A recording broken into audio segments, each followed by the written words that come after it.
You're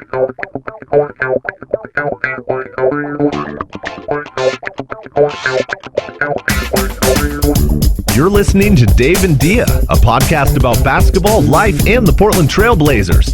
Please keep all hands and arms inside the window and welcome your hosts, Dave Deckard and Dia Miller.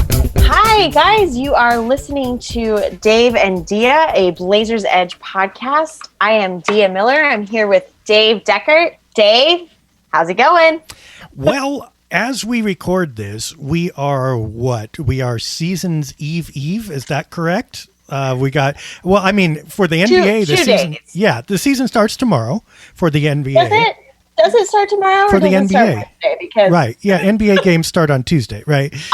I know. Except it's not NBA without Blazers. I get it. And then, Portland, Utah tips on Wednesday. So we are 2 days away, and that's always exciting. How are you feeling as the season ramps up?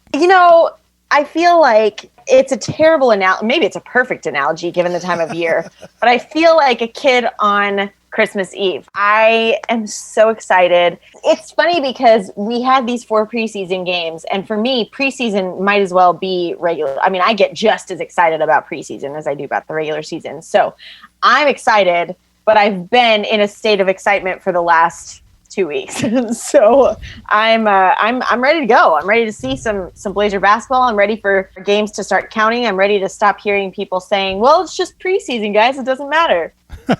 Well, last year someone was naughty because Santa brought Mario Hezonja, but I mean, next year or this year, hopefully it will be a bag full of goodies, wins and wins and wins. Maybe at least some defense. Hopefully, certainly the ability to pass to anyone on the floor and not be too nervous. Definitely. So, I mean, we'll have to see how far that goes, but the outlook is certainly more hopeful than it was at this time last season.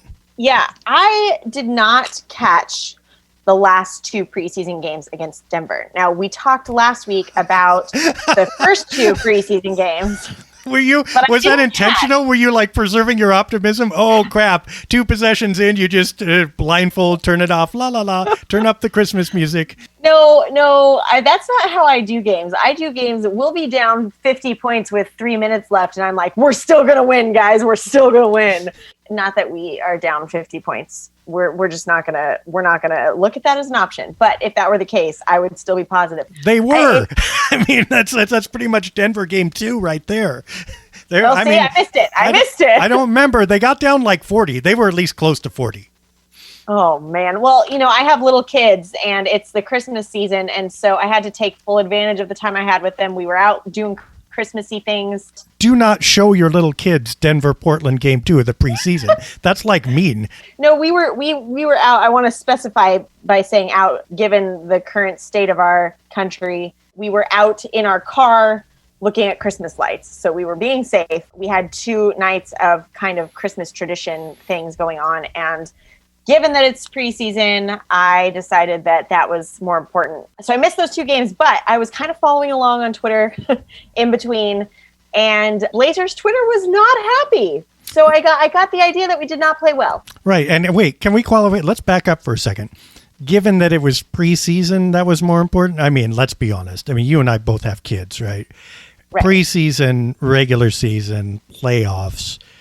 The kids are more important. I mean, we can arrange it to where that doesn't conflict, right? That's our job as parents and sports writers. But when it comes down to it, right, it doesn't matter that it's preseason. The kids are always number 1, yeah?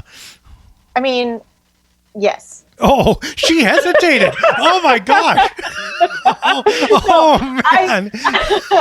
It depends on how much they've cried that day. Oh, send I'm me. just kidding. Okay, here we go. Do this. Okay.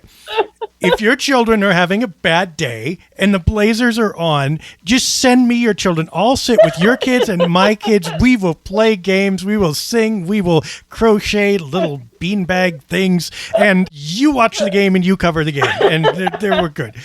Yeah, I love them, and they're obviously the priority. But I'll tell you, there are days where I definitely schedule things around Blazer games because that's also a high priority on my list. I understand. My children are used to eat now and eat fast and then go do something.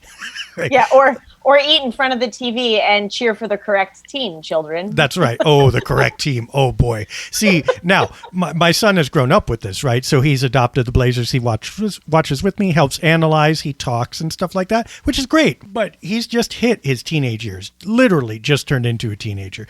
And I am scared. He knows when he's turns 14, 15, 16, he will know that all he has to do is bring up that team from Los Angeles in some positive light, and he will get dad's goat.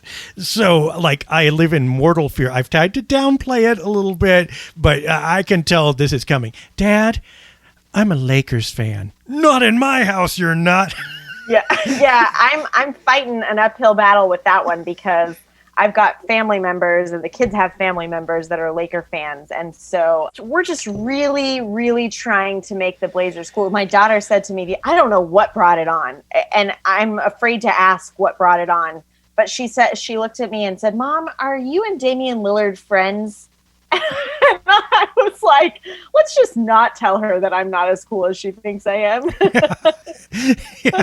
It depends on how I talk about him on a given day, actually, honey. But right. Yeah, in general, sure, we're all friends with Damian Lillard. Yeah, we'd like to think so. Let me tell you a story. A long time ago, an angel came to the coach in Utah and said, you will have a superstar. I'm just trying to keep them as positive and as connected to the Blazers as possible. You know, this is the age where I dress them in Blazers gear. They don't have a choice, and I just kind of hope it sticks. I read somewhere, or somebody told me, that kids' teams are developed or like chosen between like the ages of 3 and 6 or something like that. So yeah, I mean, hopefully. Not bad. I mean, look, here's how it goes. Now we've become a parenting podcast, but that's all right. So here's how it goes. 0 through 11 and a half, you've got them and they love you and they want to make you happy and they'll do the thing, right? Somewhere between 12 and, 19, you don't know crap. I mean, it's just like whatever. But then and I've seen this happen over and over again. Like somewhere around 25, they go, yeah, everything I learned as a kid was right with a slightly different flavor. And so your children will raise their own children probably as Blazer fans, absent another meteoric event somewhere, like, the Lakers get Damian Lillard or something. Oh, Lordy, nope. Nope. He'd be closer to you. New podcast rule. No putting Damian Lillard in other teams' uniforms until he's actually in those teams' uniforms, which is never. Okay. So rule number 13, no talking about Damian Lillard in other. Right under rule number 12, don't tell everyone Tia's wearing sweats. Hey, I am fully dressed. I'm actually wearing my Trailblazers shirt today. One of many. I say my Trailblazers shirt like I have one, which we all know is a joke. So let's talk about people in different teams' uniforms. You see this transition? This is such a transition here. It is good. We have abandoned preseason now. Notice how I steered you away from that topic. But go ahead. In other people's uniforms. We'll get back to it. Preseason. I mean, do we really want to talk about preseason? No, I'll mention 3 things. Go for it. Zach Collins got a non-extension. And how do you feel about this, Dave? Tell me how you feel, because I don't want to cry. Well, I mean, it doesn't mean they're not going to re-sign him. No, it doesn't necessarily mean they're not going to resign him, but it starts the doubt. It places seeds of doubt. Well, you just need to listen to his agent, because according to his agent, the Blazers love him. Everyone loves him. He is everything to everyone, so you don't have to worry about Zach, according to his agent. That said, according to what we know, we can't really make a determination off of this, whether they still like him or not, because there are so many variables around his career so far. Injuries are the huge one, but even without the injuries, look, how was he developing? He was doing okay, but he certainly didn't make leaps forward like some of his draft classmates, right? So you don't know still exactly what you've got. You don't know still exactly if he's healthy. You don't know what your team is going to look like next year with so many people on single-year contracts. And what if Harry Giles, for instance, turns out to be the next coming of whomever, right? Then Zach's position is more tenuous. Under those circumstances, you don't want to extend him long-term. The Blazers have presuming he goes into restricted free agency. The Blazers have the right of first refusal on anything that's offered. Right. They can keep him if they want. They don't want to overcommit or overpay right now with all those variables. Right. They just want to let the market set the rate and match it. And that actually makes a lot of sense. And they would probably do that even if they were fully intending or hoping to keep him. Yeah, it's interesting because I lived in a land of darkness when it comes to the business side of basketball for a very long time. And really just within the last couple years have I started really paying attention to how this works. In fact, Blazers Edge was one of the first places I went to try to figure that out. For someone who processes like me, I'm one of these people that if you don't pick up my phone call, I'm going to assume you're dead on the side of the road. I just tend to go to worst possible scenario immediately. I'm like 0 to 50 right away. And so when I see something like this, I'm automatically thinking, oh no, we're getting rid of him. We're not going to have him anymore. And my brain goes there. And this is making me way more controversial than I ever have been before. I've always been very rah, rah, yay, guys, we love them all. But I'm noticing the more we talk about this, the more opinions I'm creating. And I'm not sure if that's a good thing or a bad thing. I guess we'll see. Dave gave me a thumbs up. Yeah. No, it's wonderful. Opinions are great. But look, first of all, you need not walk in darkness anymore. As the book of Isaiah writer says, the people who are in darkness have seen a great light, right? So, and part of that great light is salary issues. And it's pretty simple in a case like this. It will use your worst case scenario thing. The player wants to get paid based on the best case scenario. The team has to pay based on the worst case scenario. Usually they meet in the middle. Now with many players and all listeners, this is how you can think of this easily. If those two are very close together, as they are with, obviously Damian Lillard, CJ McCollum, whatever. Best case and worst case are very close. They're not going to be bad. Right. The signing is easy. With Zach, the best case and the worst case are miles apart. Yeah, they're far. That's a big gap. So you want to push off the decision until that narrows. And in this case, the Blazers don't have to make a decision at all. They can just let somebody else make it for him and try to sign him, right? Yeah. So that makes it's completely logical. It's completely the right move. Frankly, it's probably the right move for both parties if Zach believes in his own ability. So yeah, we're good. Yeah. Zach is one of those players that I like him. I like Zach as a person. He's someone that I just enjoy watching. As a player, I legitimately forgot he was on our team at the beginning of the season because of preseason. We came out there and there's all this excitement. There's other guys kind of filling in where he was. And it was like, we're talking about all these people and someone says Zach and I'm like, oh yeah, I forgot about him. He's somebody that I really like though. One of the things I love about Zach that is maybe a little outside of what I typically say, but I love that he is a trash talker.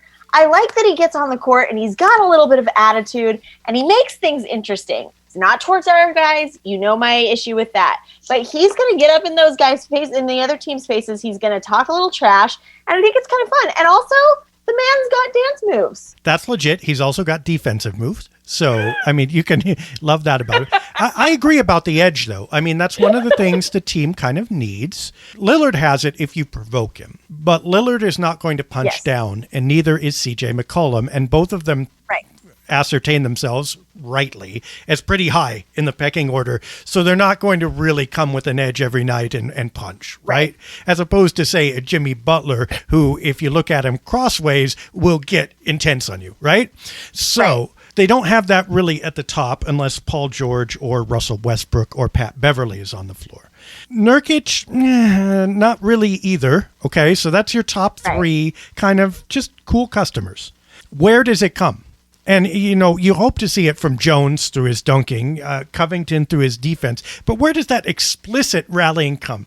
When the crab boat is empty and the deckhands are wandering around aimlessly, who's going to be the guy who gets on the loudhailer and yells at them that they're a bunch of whatevers and we need to go out there and we need to do this no matter what?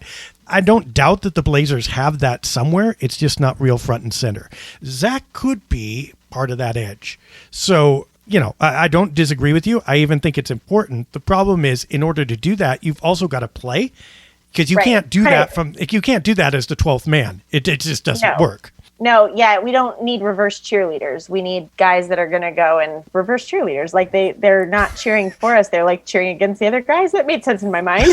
Well, I was wondering what reverse cheerleader. Well, this is is it reverse? I'm seeing these pyramids coming down to the floor or what? That's awesome. Well, I mean, no, because, cheerleaders are like encouraging and happy, and like a reverse cheerleader would be like talking trash, right? Yeah, well, and the issue is, I think also, and I don't want to speak too much of this because I haven't played, I'm not in the NBA, but it's pretty apparent that there's a pecking order, right? And there are different things that allow you to speak.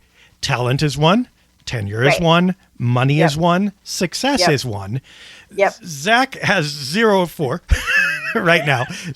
But so much sass. Yeah, so that sass needs some playing time and experience underneath it, so there's something for him to stand on when he proclaims that. Look, I think it's possible, or the Blazers are going to find that somewhere else. Yeah, I think you're right, though. I think as much as it, jumps me immediately to worst case scenario, I think it was a good call on Zach's end. I think it was a good call on Portland's end. I think what you said about that meeting in the middle thing is a really good way to explain this, and I think it makes a lot of sense in that capacity. It would surprise me if they let Zach go. I think they'll probably come to some sort of agreement and they'll keep him around. This kind of thing happens when their contracts come to this point. This is not abnormal. So let me ask you this. Okay. Do you consider that draft of Zach a success? Oh boy, he's put me on the spot questions. Well, because Donovan Mitchell, for instance, came after. A couple other players did. Bam Adebayo, I believe. I think when you think about things like that, you have to say that it wasn't the worst we could have done. It wasn't the best we could have done. It was kind of average for Trailblazers. It wasn't skipping on Michael Jordan, but it also wasn't drafting Damian Lillard. I think it's just kind of one of those moves where it wasn't bad. We've kept him. He's played for us. He's done things for us. It was not a bad move. But when you look at some of the other people that we maybe could have ended up with that came out and ended up being a surprise, I don't know. I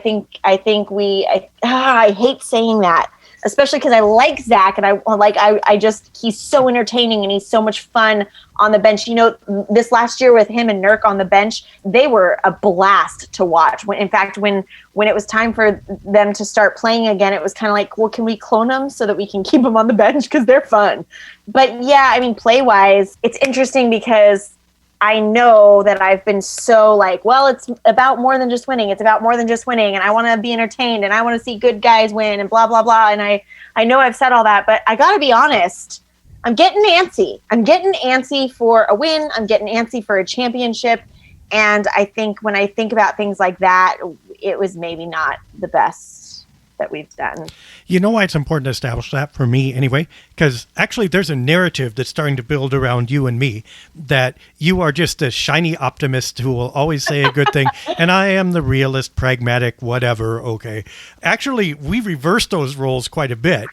But hearing you say that, I mean, now you guys start to understand the complexity here. What happens when you really want something, a team to win? You want to devote your whole heart and soul to this, and yet things go sideways, and how do you negotiate that is the question for both of us, rather than where you plant your feet in, am I optimist, am I pessimist, or... Right. Yeah, and I tend to think that I am definitely glass half full, but I also want to win. I mentioned this in an article that we were working on today, but we just did Christmas with my family, and one of the gifts that I got was a Trailblazers hat, because that tends to be the go-to gift for my family is Trailblazers gear, which is why I have so much of it. But it's great. It's a beautiful hat. I love it. And at the top of it says one-time NBA champions. And my mom just had a laughing fit. She thought it was hilarious. She thought it was a joke. And I was like, no, Mom, it's not a joke. There are teams who have never won an NBA championship. This is something we're proud of. But there's also a part of me that wants it to say 2-time, 5-time, 16-time. I want to be a winning franchise. I'm never going to change the team that I love. I'm here to stay. I mean, I'm 35. I'm stuck in my ways at this point. I just can't bring myself to cheer for another team. And so it would be really nice if the team that I already love could just start winning all the games. I'd really appreciate that. Yeah, Mom, if it was a joke, it would have been Summer League champions. That would have been which actually happened as well, but doesn't. Yeah. Summer League champions of the world. We'll take it. We'll take all the wins. I said we won the off season, and I am taking that. I'm gonna pretty soon. I'm gonna need a T-shirt with all of our participation trophies on it. Well, I mean, I suggested that actually to our T-shirt designer people that were loosely affiliated with. I suggested Summer League champions of the world, and I like your off-season champions as well, or winners of the off-season. But they said sarcastic shirts don't sell as well, actually. I mean, I'd wear it. My mom thinks my hat's sarcastic, and she's the one that bought it. So I don't know about that. Maybe that's just you and me, though. Sarcasm runs deep in the veins. So what'd you get the kids for Christmas? There are some scooters. Oh, wait. Can you tell? Are there children behind you? No. Or did you already do all of it? I haven't done Christmas with them yet. It was just with my parents because my parents won't be here for Christmas. So, they got scooters. They got, some odds in it. My son, my 5-year-old, is super into Pokemon. So he got some Pokemon stuff. I don't even know the names of any of them. And he's like naming them all off. My littlest one, my almost 4-year-old, is into trains. So he got trains. My 8-year-old daughter is very much into LOL dolls. She got LOL dolls, the normal, nothing crazy. So Pokemon is easy. You take a, CJ Ellaby, and he morphs into a monster dunker with Robin Lopez hair and Cary Trent Jr. shot. That's like what Pokemon do. Right. Okay. So you don't want the original one. You want to take whatever ball that they have and press the little button and do the thingy. Now I'm getting laughed at now. But once you do the thingy, they become like a better version of themselves. And someday CJ Ellaby is going to be breathing fire at people. And that's the basic idea. Let's go. I'm going to try that on Noah and see if that gets him more involved in Blazer basketball, because right now 1 of 3 is into it. So I gotta work a little harder. You know what I got my kids? Well, at least my older one. I got them Blazer clothes. Neener. My daughter would be thrilled with that. Both of my boys would not even care. It's not their thing. Oh, honey, you don't look good in purple. You need some black and red. That's how you look good. I'm lucky if I can even get them to put pants on. Okay. Oh, try that with a 13-year-old. Oh, my gosh. She's going to go downstairs like, oh, hey, buddy. Now we've lost all of our basketball listeners. I'm so sorry, guys. I'm so sorry. Yeah, I mean, no, okay. I bet there are people who relate to this. Okay, I bought you shirts for a reason. I actually bought you shorts for a reason. Love the underwear, but you know what? You know what always it is? Sitting around in underwear and nothing else. It's like, oh man, Dad, it's cold. Well, why do you think it's cold? Go put on your blazer jacket. Clearly they don't grow up. Okay, so preseason, Dave, preseason. Talk to me about Denver. I made fudge. You know what? I made fudge. It's good. Okay. Can I tell you this story? Okay. Let me tell you the story. It's been really good having this Blazers podcast, but we've now shifted to parenting and cooking. Yes, but no. Okay, I got to tell you the story. It's a great story. Okay. Okay. Now, when I was a kid, my mom made fudge. This was where my Blazer fandom was born. Same time, right? See, it's loosely related. Same time frame. My mom made the best fudge. Okay. Amazing. But she died a few years ago, and we looked through her stuff, and the recipe wasn't there. I mean, it was gone. And every Christmas, I was thinking, this is great, but I missed fudge. I mean, I loved Christmas. The other things I ate didn't live up, okay? So I was in this small town, and this person moved next door, and I'm a pastor. She joined our church and stuff like that. And, we hit it off, and she was great and became congregational president and all this stuff, right? Anyway, one December day, she knocks on my door. She said, here, I made you something. And I said, great, thanks. And it was a plate of fudge, and it was awesome. And I shut the door, and I came in, and I ate it. I took my first bite, and I nearly dropped the plate. And I turned, and I ran out that door across the street and caught her. I said, stop. Where did you get the recipe for this? And she was like, well, I don't know. I just have it at home. I said, please, may I have this recipe? She said, sure. It's just off the back of some chocolate chip, whatever, from the 40s. And it's like, I've rediscovered. So now every Christmas, because of that chance encounter, I make like 8 batches of my mom's fudge. And it's really awesome. And it's like this, and the Blazers are going, and it's just like the perfect time of year. So I really appreciate that. Anyway, thank you for letting me share my wonderful fudge story. What was your question again?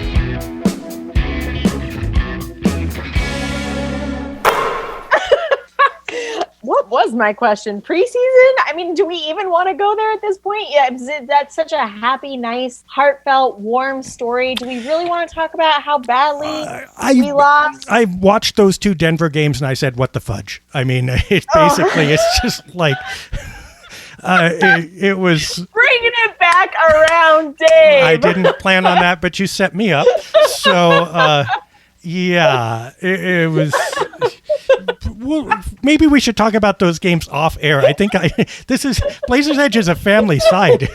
we might, yeah. NSFW discussions here. Okay. Let's just leave it at this. It's preseason. Everybody relax. We're gonna be okay. Dia gets to bring it back.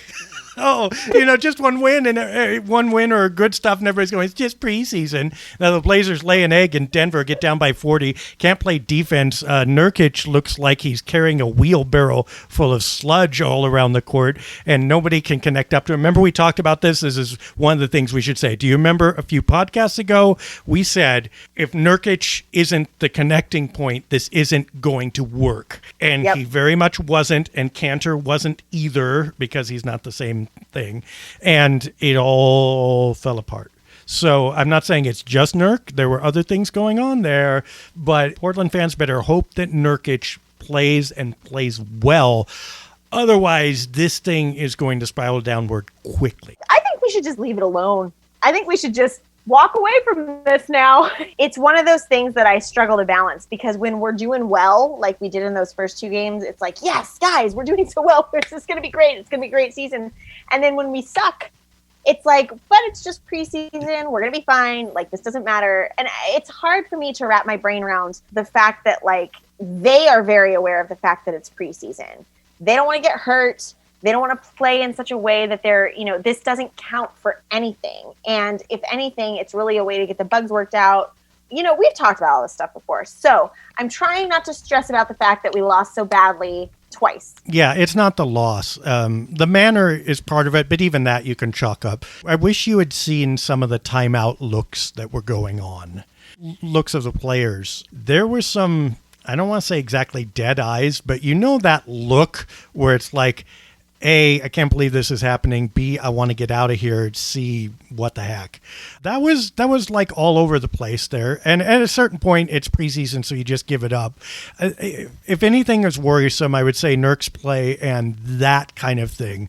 Because, it will take the Blazers some adjustment in the regular season. They haven't played together with this lineup much at all, right. Period, right? So, I mean, the warm-up, training camp and preseason is it. So they're going to face situations like this. Obviously, they're going to have to dig down and overcome them if they want to start the season well. So I hope that happens, and that's probably about what we need to say about that. It's not as bad as Denver looked, but it's probably not as good as people had hoped when these moves were announced. Yeah, I think it doesn't. The win-loss record in preseason doesn't matter. How they play does. Obviously, that's going to show, how they're meshing, how things are going. So that's a little scary. That being said, I also think it's important to remember that last season, the NBA shut down. These guys had a big gap of time where they didn't play. Probably the biggest gap in their lives of not playing. And then they picked things back up and went into a bubble where there was no home court advantage. There was no traveling. They were just stuck there. And then the bubble's over. They go home. That things are, everybody's trying to get into this new groove with COVID still going on, trying to find, their way in all of this. And then they have to pick up and travel. We didn't travel for the first 2 preseason games. For the second 2, we did. And again, it's one of those things where this is going to be part of the season. There's going to be traveling. So they're going to have to figure it out. I want to just put it out there that has to have had an impact after not traveling for so long. It takes a toll. And so I'm going to just go ahead and say, once again, these guys do well under pressure. They do well when they're the underdog. They do well when people count them out. And they do well after they've not done well. So a lot of times we'll have a rough time, we'll have a rough series, we'll have a rough whatever, and then we'll come back because they don't like people thinking that they're struggling. And so, I mean, I don't know if that's what they're thinking, but in my mind, they struggle and they come back from that strong. So my hope is that they're getting all the bugs out, they're figuring this out, and we're going to go into the season and we're going to play well. Two thoughts in response. One is defensive scheme also has something to do with it and to change it. Yes. And they are changing it. Yes. And look, Nurkic is no longer the backstop. He's no longer just going to ice down in the lane, stay at home all the time. And that means the perimeter players can't rely on him as heavily. And they instinctively have, and for this on the center for years, right? Back to Robin Lopez, basically. Yep. Mason Plumlee, all that. Nurk is not going to be there to bail them out. They've got to take more responsibility. That said, there's also more responsibility on Nurkic because he has to be mobile. If you see Nurkic walking on the defensive end of the court or, God forbid, standing on the defensive end of the court, they're done. Because he has to get out to the perimeter. He has to kind of get back in to shade and help and to rebound. He has to chase his man. He has to guard screens. There's a lot more movement required of Nurkic now, even though some of his middle responsibilities have shifted to other players. And if he doesn't do it, it won't work. The other thing is with the bounce back thing, okay? Yes, I agree with you. But this is also part of the disease I think that the Blazers have to overcome in their culture if they really want to win. Because you can't lose 3 and then get counted out and then win 5 because the winning 5 looks great, but you're 5-3. You've got to lose 1 and win 6 if you really want to matter. And I don't mean they have to, people go, you can't keep up that percentage all season. I know that, but you get my point.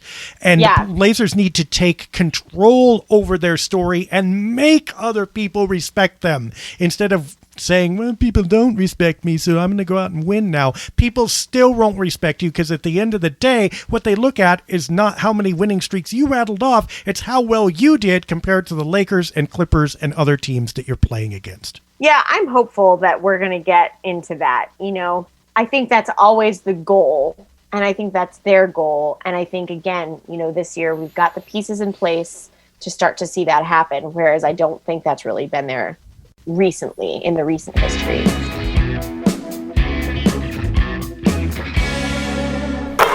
So that kind of takes us into the season. We're getting ready to start here Wednesday. We've got today as people hear this. This is coming out on Wednesday. So tonight the season starts, ready or not. Here we come. Let's talk about this. First 10 games. What do you think? Where are we looking? I mean, do we even want to talk about this? Do we want to talk about what our record will be with the first 10 games? Well, run them down for us if you can. Do you have the list there? Sure. I've got the list. So Wednesday, we are playing the Jazz at Portland. Yeah, I don't think, you know what? Let's stop right there. I don't know how much the ats matter. I know that the travel does matter. I'll give you that, right? And the games are somewhat compacted in certain stretches, but there's no crowd. So I'm waiting to see how home court gets affected here. Is it just a travel rest thing, or is it also an arena crowd thing? And I think this will be an interesting case study. So I think it's okay, at least for the first 10, to just do opponents. Okay, so we've got Jazz, Rockets, Lakers, Clippers, Warriors again, Bulls, Timberwolves, Kings, and Raptors. That's pretty close to 500, isn't it? I mean, like if you would just run expected, I mean, the Timberwolves are kind of a toss-up. You don't know their new look, right? But there are a lot of teams that are very good in there. There are a couple teams that you suspect might be pretty bad in there. Sorry, Kings, love you. I mean, the Warriors, I guess, could be another variable, but you'd expect them to be at least decent enough to threaten the Blazers 1-1. There's a legit chance that after 10 games, Portland, even playing well, could be at 500. So I shouldn't say 10 out of 10? That's not realistic? You should. I should have asked you first. Dia, how many of the first 10 games will the Blazers win? I mean, 10, duh. Let's just, be optimistic here. No, I think giving myself this reputation of being unrealistic. But the fact of the matter is I can be optimistically realistic. Is that a thing? Yes, of course. Optimistic. Yeah. There we go. Your Dia. The Lakers obviously are going to be a challenge, but we've proven that we can beat them in one game. That's one game against the Lakers, not a big deal. Clippers, same thing. You know, the Warriors are kind of a wild card here to me, because last year people actually kind of forgot the Warriors existed. Like this year, going into this year with Steph being healthy again, you know, people are talking about rankings and things. And I kept hearing people say, oh, I forgot about the Warriors. You know, they were just kind of off the grid. And I think that coming back from that kind of an injury that takes you out for that long, even someone as incredible as Steph Curry, it's a toss-up. I mean, he could come back and be exactly how he was. He could come back and be better, but he also could come back and struggle. I think the Warriors are a toss-up. I think they could be a contender. I think they could not be a contender. So I think that's kind of a toss-up. So you've got that team there who's really kind of in the middle in Golden State. You've also got a team in the middle in Minnesota. You've got two really good teams. Well, three if you count the Raptors, although, you know, who knows. So look, maybe it's better to go with the range. If the Blazers come out of that 7-3, they're doing, I think, extremely well. I think the ones to watch, you know, the Lakers are a challenge, the Clippers are a challenge. But the rest of them I'm not too worried about. And honestly, I'm not even worried about those. It's hard for me not to be optimistic, Dave. It's hard for me to look at this. And the key here is I can look at any one of these individual games and be like, yeah, we can beat them. Because the fact of the matter is we can. We can beat every single team in the NBA in one game. Absolutely. I have no doubt about that. We are absolutely a contender. We absolutely are just as good as some of these other teams when it comes to beating them in one game. The test is going to be, can we win game after game after game after game? Can we win against the Clippers 2 days after we just played the Lakers? Can we, you know, in a 7-game series, push it to 7 games and win 4 of them, or in less? I mean, ideally, obviously. I think that's where this comes into play. The Trailblazers are a good team. We have a lot of talent. We have a lot of skill, and I truly believe that there is not a team in the NBA that we are not capable of beating. It's just a matter of, can we do it night after night after night after night? Yeah, I mean, there are really 4 levels to this. There's expect to lose. This is where the Warriors were last year. This is where the Kings are most season, right? There's hope to win. You're an emerging team, and you hope you do well, and it's an entertaining game tonight, right? Then there's kind of think you can win. That's about where the Blazers are now. In any given game, you can win it. That's not a contender, but that's not a bad team. When you really are a legitimate contender, you expect to win. You are surprised when you lose. Not that it doesn't happen. It does. And there have been some seasons like this. You look at the schedule and you go, well, that's a win, that's a win, that's a win, that's a win. And you realize you've counted out 20 wins, you know, and then you go, okay, well, I got to find some losses in here instead of finding the wins. That's what I do every season. I do this every season all the time. You give me any schedule, any year of the Trailblazers, and I'm going to go through that list and be like, yep, we're going to win this, we're going to win this, we're going to win this, we're going to win this, we're going to win this. Wait, we can't be undefeated. Like this is how my brain works. It's not that I'm unrealistic. It's just the fact that when you're looking at one isolated game, you can look at that and say, yeah, we can do that. We can win that. But then when you... Sorry, it just occurred to me. You take a dating profile approach to this. Yeah, on any given date, I am great. A long-term relationship, I have issues. But on any given night, oh yeah, I am your dream date. And it's like, we know how that turns out. Do we know how that turns out? Well, no, I shouldn't presume to know how it turns out with you. I'm just abstracting that. Maybe this is the one. Maybe we get married to this one. I'm just saying. Get married to this season. Okay. This might be the year. Okay, so promising signs. They're having things in common. It's going to go well in the first 10 games. You get the little Twitter-pated thing if they're 7-3. All right. A disaster. Call your emergency friend to text you about something so you can get out of there if they're 3-7. Anywhere in between, I think we have to wait and see. 3-7? That is not going to happen, Dave. Well, I know. That's why. But, you need to have that friend with your a friend you can text to get you out of there anyway. So just in case, Dia, we've got to be safe. Let's just it's not going to be online dating. Let's just not do that. That's right. 7-3, 3-7. Those are the polls for me anyway, and they'll probably end up somewhere in between those two. I'm guessing. I think I'm going with 7-3. Maybe better. Maybe better. I love it. Maybe better. My like this could really work is you're like this is the minimum I will accept. This is where the optimist. You can't break this. I can't. I wouldn't dream of it. It's great. like the Blazers are 8-2, and Dia's going. Yeah, that's pretty much what I expect. It's pretty good. Come on, guys, get that. Pick it up. Oh no, why aren't you 9-1?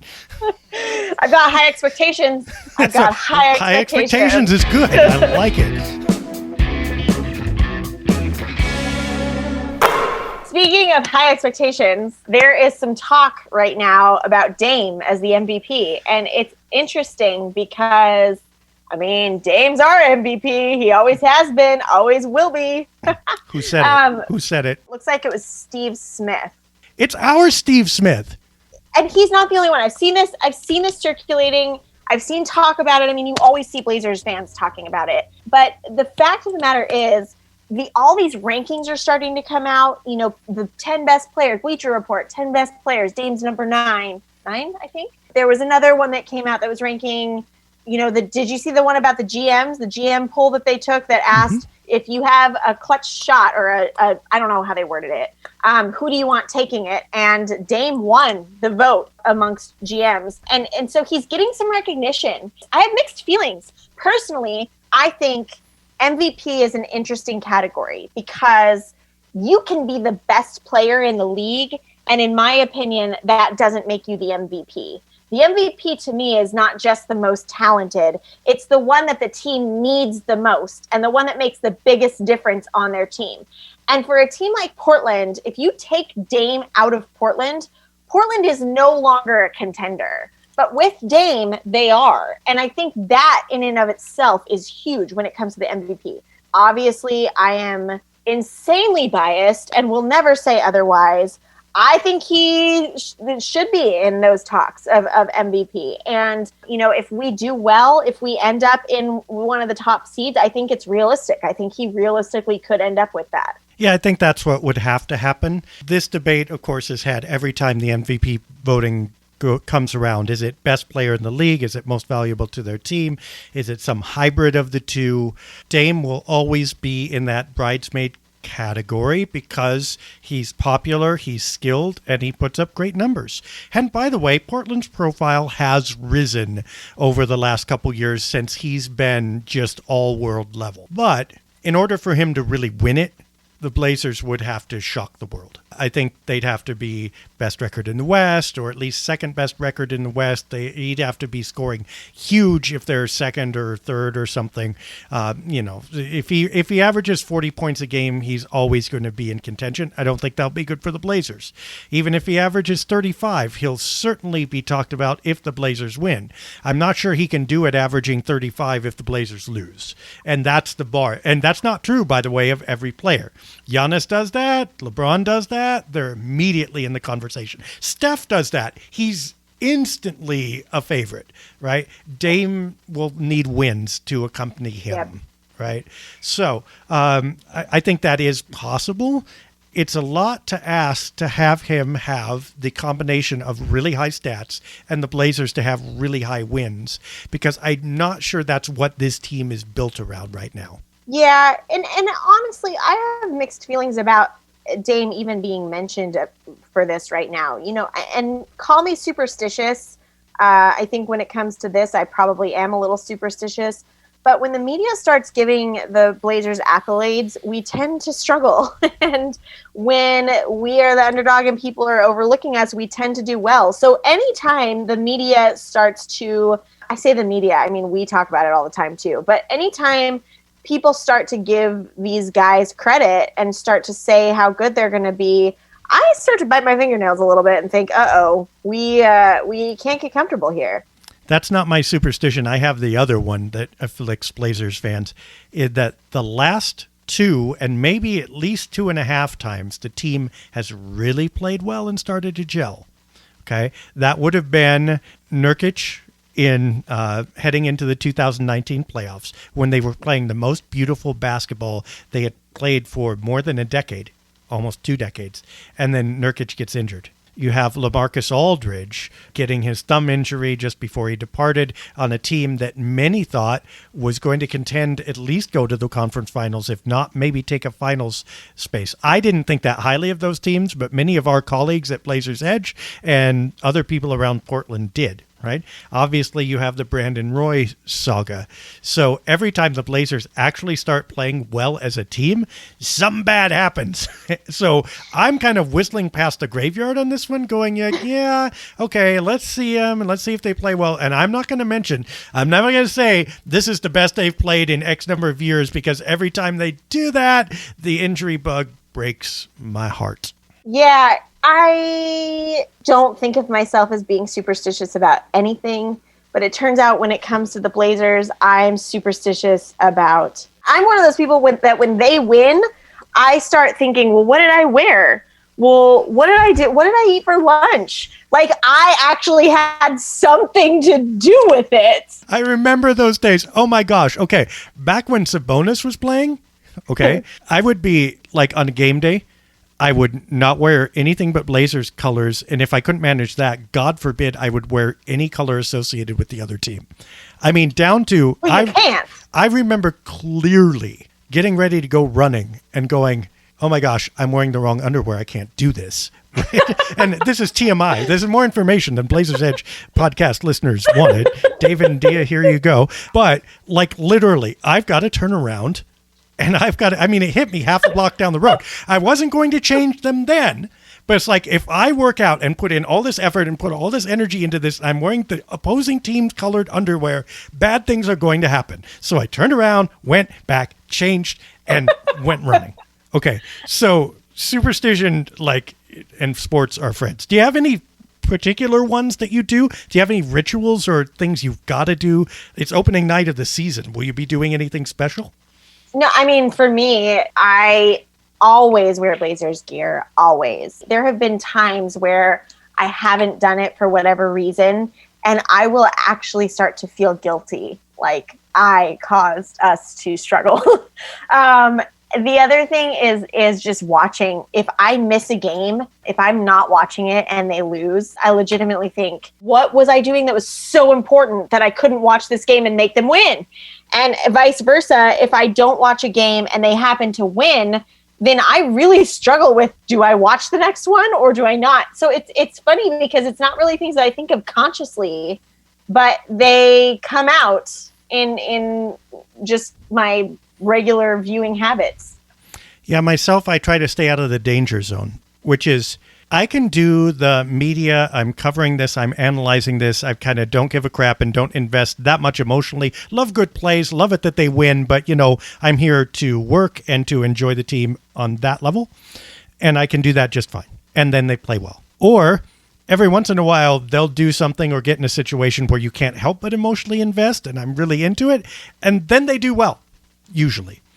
But it's the middle zone where you think you kind of want to give a crap and you're like edging out into that, and they inevitably slam the door on me. Like, I have to stay either turned off or turned on, nowhere in between. And that's like my life. So like, people will watch me or read it's funny because when that emotional trigger gets hit, for instance, my extended recaps get really different. I don't know if you noticed that, and people tend to like it actually, but they have to earn that. I think I give good recaps anyway. I think they're enjoyable reads and whatever, but every once in a while they will do something where you cannot help but recap the moment or the environment or situation instead of just the game. And I love situations like that. So yeah, I'm like 0 or 100, nowhere in between. I didn't know that there was anything less than 100 personally. I just, there's no middle ground for me. There's no, and even that, I mean, there have been times where I've watched a game and I haven't been feeling good, or it's been a weird day or whatever. And I'm a little more subdued, not completely, even on my worst day, I am not completely subdued. even things like that, I'm a little bit superstitious about. I just, there is no middle ground for me, and there is no calm ground for me. It is 100 or above. There is nothing less when it comes to blazers for me. It's probably unhealthy. I probably need counseling. Well, on opening, no, you're fine. On opening night, it's got to be 100, right? I mean, look, this is legitimately one of the best days of the calendar year, right? I mean, there's this, Christmas Day, first game of the playoffs, and any game where they win a playoff series, right? Those are the big four. Now, if they ever make it to the finals again, that will obliterate all of them. Every finals, when they make it to the finals again, if we want to cut, rewind, do that, when they make it to the finals again. Come on, Dave, give me that. Every day, off days, everything is just magic as long as it feels like they have a chance. Oh, which is, of course, the entire series, right? But so you get 2 straight weeks of that buzz, best day of the year. But those are the big four for me. Opening day, Christmas, first game of the playoffs, no matter what, and any game day they win a playoff series. Yeah, it's exciting. It's really exciting. I can't believe we're here. It's just, I love basketball so much. We should probably wrap this up. Once again, we're going to shoot for 45 minutes. That went out the window like podcast 1 because blah, blah, blah, blah, blah. I know. It helps when it gets edited down a little bit. But you don't get much edited down. You lose 3 minutes tops, and it's usually sneezing or something.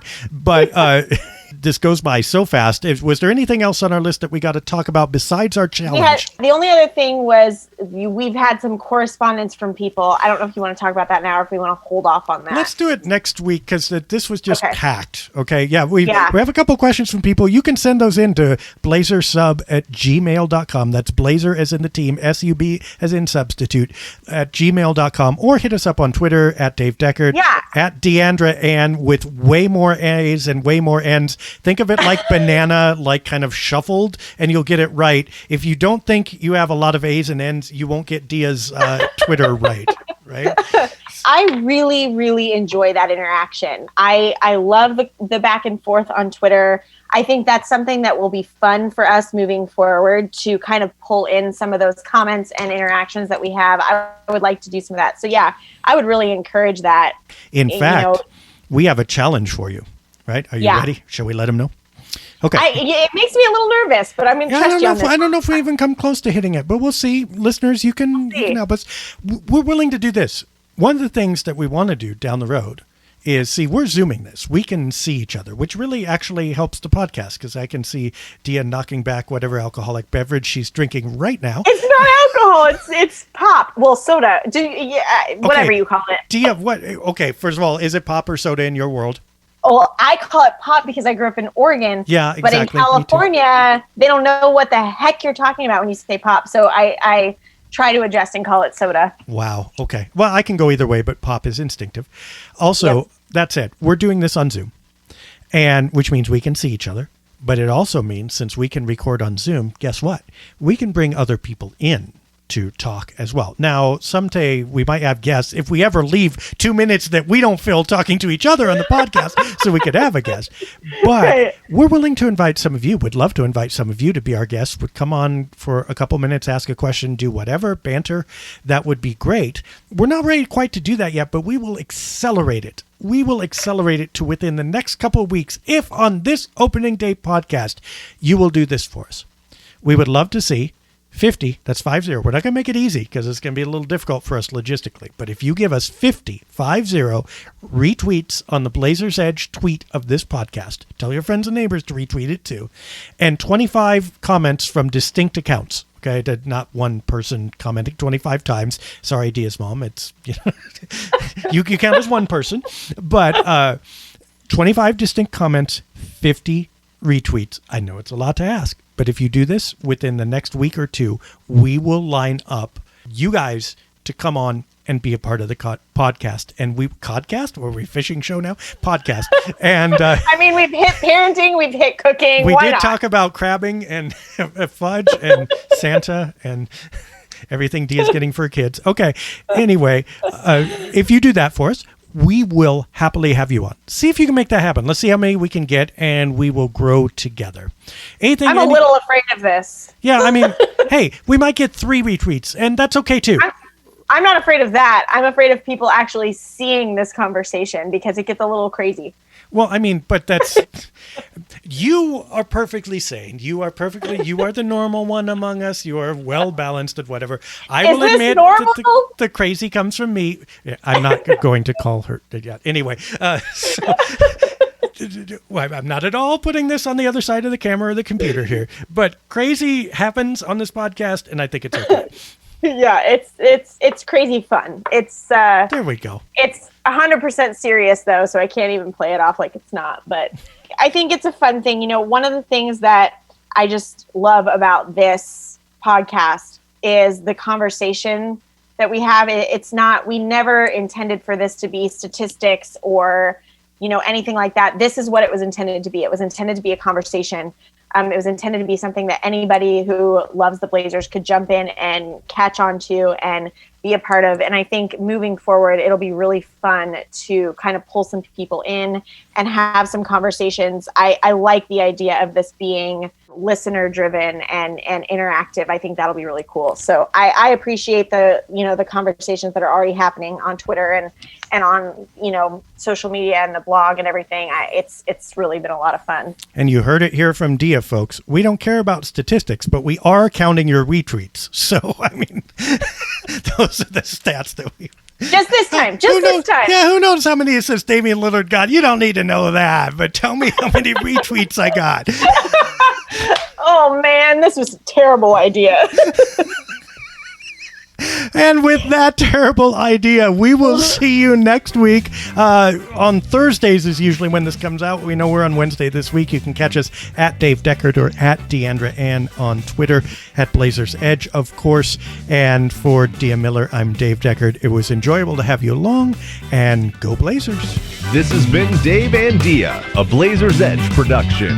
Find more basketball talk at blazersedge.com. Watch your step as you exit, and we hope to see you again soon.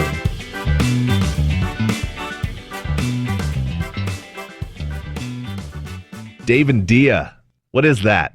A Swedish skin cream company?